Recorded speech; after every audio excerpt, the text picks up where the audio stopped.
بسم اللہ الرحمن الرحیم۔ اللہ تبارک و تعالیٰ نے انسانوں کی تخلیق کے ساتھ انسان کس انداز سے اپنی زندگی گزارے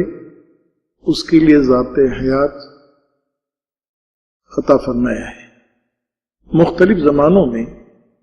مختلف علاقوں میں، مختلف ملکوں میں اس کا معقول ترین انتظام کیا گیا۔ اللہ تبارک تعالیٰ نے اس کام کو کرنے کے لیے دو چیزوں کو انسانوں کے سامنے پیش کیا، ایک ہدایت اور ایک ہادی۔ ہدایت کی مختلف شکلیں رہیں، کبھی کتاب کی صورت میں، کبھی صحف کی شکل میں، اور اس کتاب کو عملی طور پر اختیار کرنے کے لیے اللہ تبارک تعالیٰ نے ہادی بھیجے جو انسانوں میں سے تھے۔ انہوں نے دنیا میں آ کر کے انفرادی زندگی کے تعلق سے بھی اور اجتماعی زندگی کے سلسلے میں بھی عملی طور پر ایک نمونہ پیش کیا، اور اس عملی نمونے کی صورت یہ ہوئی کہ اللہ تبارک تعالیٰ کے دیے ہوئے رسولوں کو اپنی زندگی کے ذریعے سے ایک مثال کے طور سے پیش کیا، جو زندگی کے تمام ہی مسائل میں رہنمائی اور روشنی کا ذریعہ بنا کرتے تھے۔ انسان انفرادی طور پر زندگی گزارنے کے سلسلے میں کبھی پہاڑوں کے کھوہوں میں اور کبھی جنگلوں میں جا کر کے اس نے عافیت کی راہ اختیار کی، لیکن وہ فطرت کے خلاف بات تھی۔ انسان سماجی اعتبار سے اور معاشرتی حیثیت سے اس بات کا محتاج ہے اور ضرورت مند ہے کہ وہ اپنے ماں باپ کے تعلق سے، بھائی بہن کے تعلق سے، بیوی بچوں کے تعلق سے وہ ایسی زندگی گزارے کہ کسی کی حق تلفی نہ ہو، اور اس سلسلے میں کبھی تو اس نے انسانوں کے بنائے ہوئے ضوابط اور قوانین کو اس نے اختیار کیا اور اسے اپنا کر کے اس نعمت کو حاصل کرنے میں ناکام ہو گیا کہ جو اس کے لیے سودمند ہوتے۔ اس لیے اللہ تبارک تعالیٰ نے انسانوں کے لیے چاہے وہ انفرادی یا اجتماعی معاشرتی اعتبار سے جو رہنمائی عطا فرمائی، اس کا نام ہے اسلامی معاشرہ۔ ایک ہے معاشرہ اور ایک ہے اسلامی معاشرہ۔ ایک ہے اسلامی معاشرہ کا قیام اور ایک ہے اصلاح معاشرہ کے سلسلے میں سعی و جہد۔ جہاں تک اصلاح معاشرہ کی بات ہے تو جس ملک میں ہم رہ رہے ہیں کم سے کم اس کے بارے میں بات کہی جا سکتی ہے کہ یہاں مختلف قوموں کے لوگ اور مختلف جماعتوں اور مختلف طبقات سے تعلق رکھنے والے اپنے اپنے کمیونٹی کے لیے، اپنے اپنی برادری کے مفاد کے لیے کچھ ضابطے بناتے ہیں اور اس میں کچھ محاسن اور خوبیوں کو شامل کرتے ہیں۔ اس کو اصلاح معاشرہ کہتے ہیں، اس کو سماج سدھار کہتے ہیں۔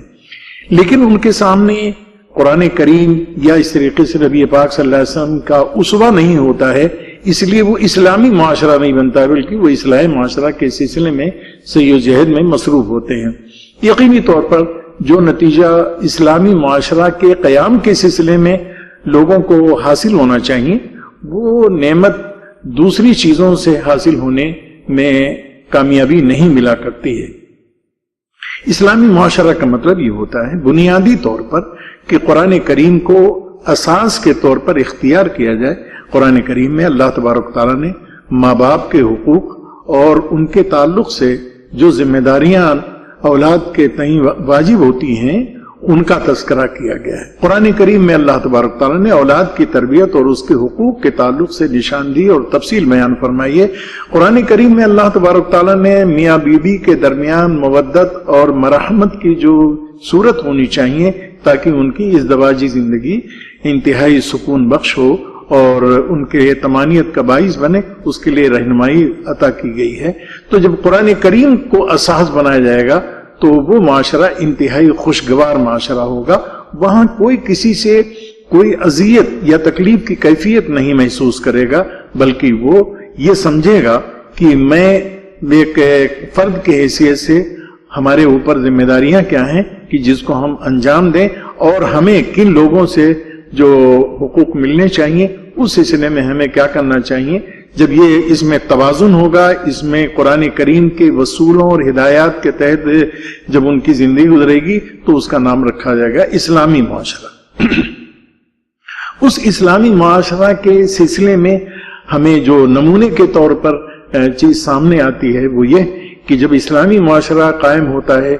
تو چاہے خاندانی یا خونی رشتہ نہ ہو، لیکن ایک دوسرے کے ساتھ انتہائی محبت اور احترام کی کیفیت پائی جاتی ہے۔ ان کے لیے قرآن کریم میں اللہ تبارک و تعالیٰ نے جو رہنمائی فرمائی وہ یہ کہ وَيُؤْثِرُونَ عَلَىٰ أَنفُسِهِمْ وَلَوْ كَانَ بِهِمْ خَصَاصَةٌ، اپنی ضرورت کے مقابلے میں دوسرے مستحقین اور ضرورت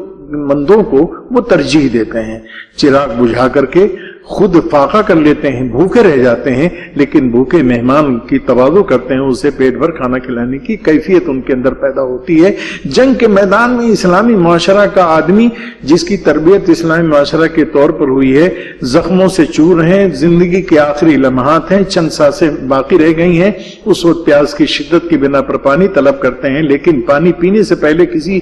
اور زخمی کی طرف سے، مسلمان زخمی کی طرف سے آواز آتی ہے پانی چاہیے، وہ منہ بند کر لیتے ہیں اور پانی نہیں پیتے ہیں۔ کیوں؟ اس لیے کہ ان کی تربیت اسلامی معاشرہ کے زیر سایہ، اور نبی رحمت صلی اللہ علیہ وسلم نے جو تربیت فرمائی تھی وہ اس چیز پیدا ہوتی ہے۔ وہاں خود غرضی نہیں ہوتی ہے، وہاں مفاد پرستی نہیں ہوتی ہے، وہاں دوسرے کی ضرورت کو اپنی ضرورت پر ترجیح دیتا ہے آدمی۔ وہاں کیفیت یہ ہوتی ہے کہ اگر وہ شخص صاحب نصاب ہے یا مالک نصاب ہونے کی بنا پر اس کے اوپر زکوٰۃ واجب ہوتی ہے، تو وہ یہ نہیں سوچتا ہے کہ یہ گاڑی کمائی، اپنی محنت مشقت کی کمائی ہم دوسروں کو کیوں دیں دیں، اس لیے کہ نہ انہوں نے میرا کام کیا ہے، نہ میرے یہاں مزدوری کی انہوں نے، ان کو ہم کیوں دیں۔ یہ کیوں کا سوال نہیں پیدا ہوتا ہے، بلکہ وہ یہ سمجھتا ہے کہ جس رب نے ہمیں یہ دولت عطا فرمائی ہے اس کا قانون ہے کہ اس انداز سے محروم لوگوں کو، مفلوق الحال لوگوں کی مدد کی جائے تاکہ ان کے ہاں بھی کھانے پینے اور ان کی ضروریات کے تکمیل کے لیے کوئی کمی محسوس نہ کی جائے۔ وہاں کیفیت یہ ہوتی ہے کہ دولت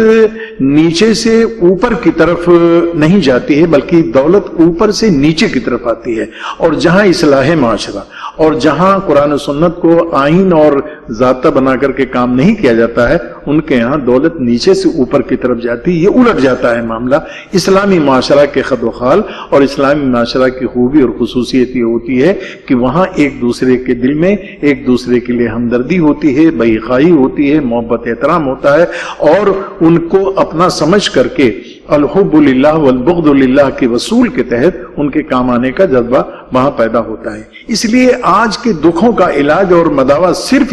یہ ہے کہ ہم اسلامی معاشرہ کے قیام کے سلسلے میں، ہماری عمر چاہے 80 برس کی ہو یا 18 سال کے ہم ہوں، ہماری یہ ذمہ داری ہے کہ ہم اسلامی معاشرہ کے وصول اور ضابطے کو جب اختیار کریں گے تو یقینی طور پر یہ انسانی معاشرہ یا اسلامی معاشرہ بن کر کے ان لوگوں کو سکون اور طمانینت کا ذریعہ بن جائے گا۔ اللہ ہم سب کی مدد فرمائے۔